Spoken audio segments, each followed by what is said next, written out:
రైతు సోదరులందరికీ నమస్తే. వెల్కమ్ టు మంచివాడు యూట్యూబ్ ఛానల్. ఈ వీడియోలో కనిపిస్తున్న ప్యూర్ ఒంగోలు జాతి పెయ్యదోడ ఆంధ్రప్రదేశ్ రాష్ట్రం నెల్లూరు జిల్లా బుచ్చిరెడ్డిపాలెం మండలం చెల్లాయిపాలెం గ్రామానికి చెందిన హరీష్ గారు అనే రైతు సోదరుడికి చెందినది. ఈ పెయ్యదోడ యొక్క వయసు 9 నెలలు, ఎత్తు 50 ఇంచెస్ ఉందని చెప్పారు. వెటర్నరీ డాక్టర్ గారు తీసుకొచ్చిన ఒంగోలు జాతి సెమన్ వేయించడం ద్వారా ఈ పెయ్యదోడ పుట్టిందని చెప్పారు. హరీష్ గారు ఈ పెయ్యదోడని అమ్మాలనుకుంటున్నారు. ధర 25,000 రూపాయలు చెప్తున్నారు. కొద్దిగా ధర తగ్గించే అవకాశాలు కూడా ఉన్నాయని చెప్పారు. మీలో ఎవరైనా ఈ పెయ్యదోడని కొనుక్కోవాలనుకున్నవారు హరీష్ గారి ఫోన్ నంబర్ ఈ వీడియో క్రింద ఇవ్వడం జరిగింది. కాంటాక్ట్ అవ్వండి. గమనిక, టైంపాస్ కాల్స్ చేయొద్దని చెప్పారు. అవసరం ఉన్నవారు, కొనుక్కోవాలనుకున్న వారు మాత్రమే కాల్ చేయమని చెప్పారు. అలానే మీ దగ్గర ఉన్నటువంటి పశువులను సులువుగా అమ్ముకోవాలనుకున్నవారు నా వాట్సాప్ నంబర్ 9676992250కి వీడియో తీసి పంపించండి. గమనిక, మన ఛానల్ని 1,15,000 మంది ఫాలో అవుతున్నారు.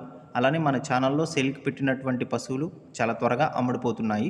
కాబట్టి రైతు సోదరులు ఈ అవకాశాన్ని ఉపయోగించుకోగలరు. ఇప్పటి వరకు కొన్ని వందల సంఖ్యలో రైతులు తమ పశువులను సులువుగా కేవలం 200 రూపాయలతోనే ఇంటి దగ్గర నుండి సులువుగా అమ్ముకోగలిగారు. మరిన్ని వీడియోల కోసం మన ఛానల్ని సబ్స్క్రైబ్ చేయండి. ఈ వీడియోని లైక్ చేయండి. ధన్యవాదాలు.